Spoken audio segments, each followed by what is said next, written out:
Okay, solve inequality here. We have Sunita online. Sunita, can you tell me what would be the first step here? Remove the parenthesis on the first term. Okay, so we can distribute. You get 6 minus 2x. Very good. And what's the next step?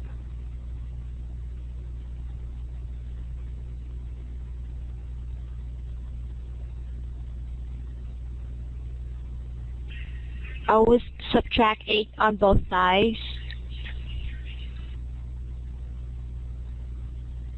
Okay, you want to subtract 8. That's fine. We can, by doing that, we would move all the numbers to the left-hand side. So on the left-hand side, we get 6 minus 8. And the right-hand side, we just get 4x. What do you do next? Plus 2x on both sides. You add 2x to both sides of the inequality here. So what do we get on the left-hand side? We'll get negative 2. And the right-hand side will get 6x.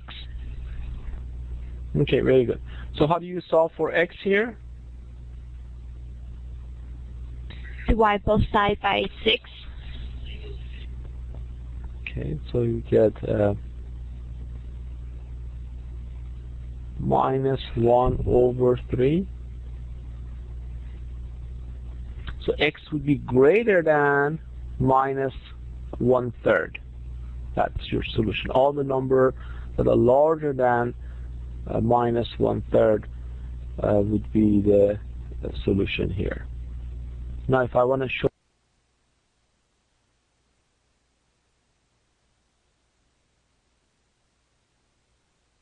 that the number line, so just simply locate minus 1/3. Let's say this is minus 1/3. All the numbers that are greater than minus 1/3, so it would be to the right or left of 1/3? To the right. Right, greater would be to the right, so all the number to the right of that. If I were going to write this in interval notation, Sunit, can you tell me how do you write this in interval notation?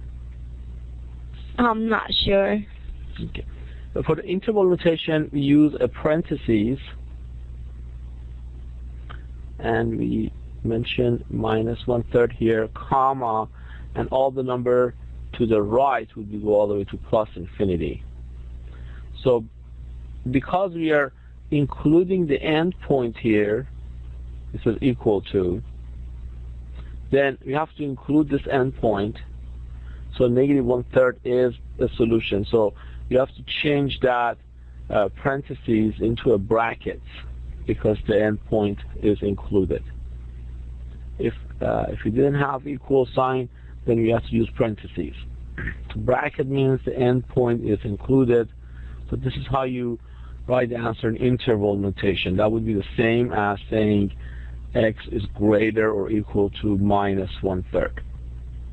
So you notice that we move the smaller x where the larger x is located by adding 2x to both sides of the equation. If you move the 4x to the left instead, then you should still get the same answer. But let's take a look. If I move this different, if I have 6 minus 2x less than or equal to 4x plus 8, if I subtracted 4x from both sides of the equation first, see what would happen. Here we would get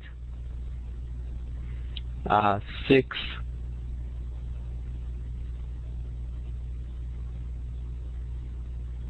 and this 2 would add up to minus 6x less than or equal to 8. and then if I subtract 6 from both sides of the equation, then I would get minus 6x less than or equal to, that would be 2. Okay, so neat. What do I have to do next here? What do I have to divide to solve for x?